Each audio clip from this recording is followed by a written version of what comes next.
The Ministry of Agriculture, Fisheries and Mining has activated its emergency protocols and has convened its disaster management and mitigation committee.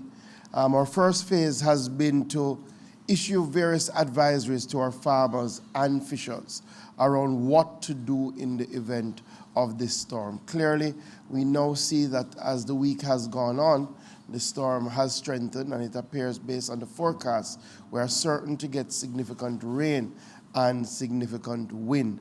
As such, we've been saying to our different types of farmers to take necessary precautions. Firstly, for them to be out there harvesting if they can.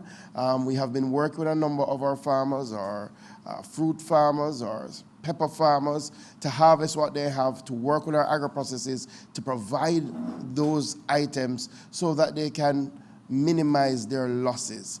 Additionally, we've been saying to our livestock farmers to ensure that they have sufficient feed for their animals, ensure that they have sufficient clean water for their animals.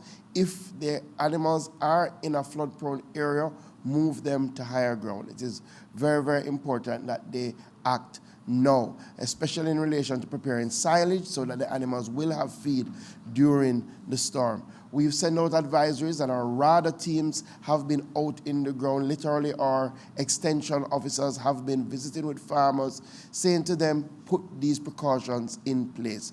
Clear your drains so that you can have the free flow of water. If you're banana and planting farmers, please get rid of the overhanging trees, prop up your plants, store your chemicals in a dry place. We know with a lot of rain comes the onset of fungus. You need to have your fungicides, store them so that when it is clear, and this is a very important part, we don't want anybody to be trying to venture out in the weather event to try to save their crops and animals. Oftentimes that causes loss of life. So make these preparations now. Put your chemicals in a safe space so that when it is clear, you can get out there and you can get back to what we love to do.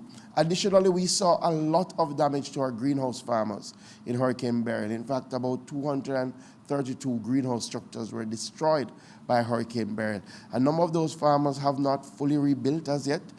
In the process of rebuilding, we've had a number of interventions to get those farmers back on their feet. We're asking them to follow the protocols. In fact, we have been literally calling our greenhouse farmers through RADA to say to them, ensure that you strip your greenhouses, take off the plastic so that the wind can pass through. Originally, we were just talking about rain.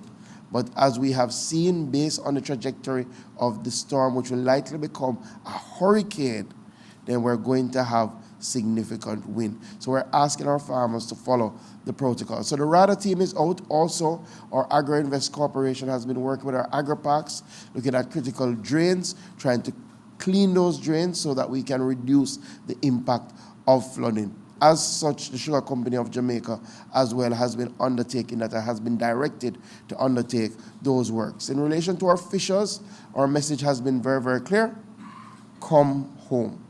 Secure your boats and secure your engines, and do not venture out during this weather system. I must say that we've had very, very good uptake of our advisories from our fishers. A number of them have made their ways from the Keys. A number of them have come back in, have pulled in their boats, and our extension officers from the Fisheries Authority are out checking, making final checks to help those fishers be ready for the inevitable that will come. Part of what we're doing now is to transition into looking at crafting our recovery. It is very, very clear that we will have significant negative impact on our agricultural sector. We have been having a very good year for agriculture. You know, our farmers showed tremendous resilience after Hurricane Beryl, leading us to what will be 3 quarters of significant growth in our agricultural sector. Unfortunately, Melissa is coming at a time that most farmers would have been capitalizing on the normal October rains to put in their crops to be ready for December, for the Christmas period. And as such, there is a lot at risk on the agricultural side. So we've already started to craft a disaster recovery plan.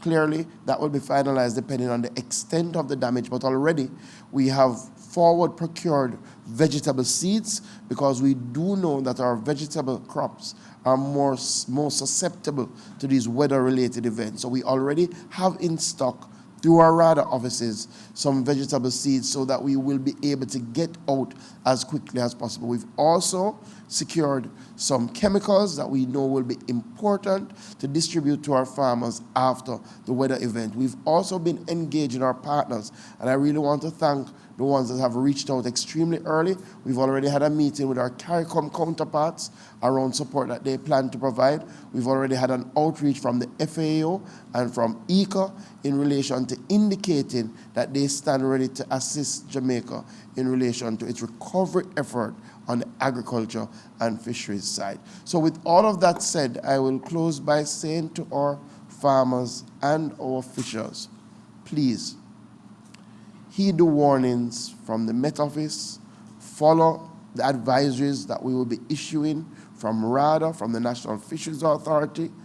Make your final preparations now. The government will be there to help you get through after all of this is passed. We have shown that with Hurricane Beryl, that we are nimble enough to get to you quickly so that we can rebound in a robust fashion. Once there is life, there is hope. So please take the time to protect your life, and we will help you protect your livelihoods. Thank you.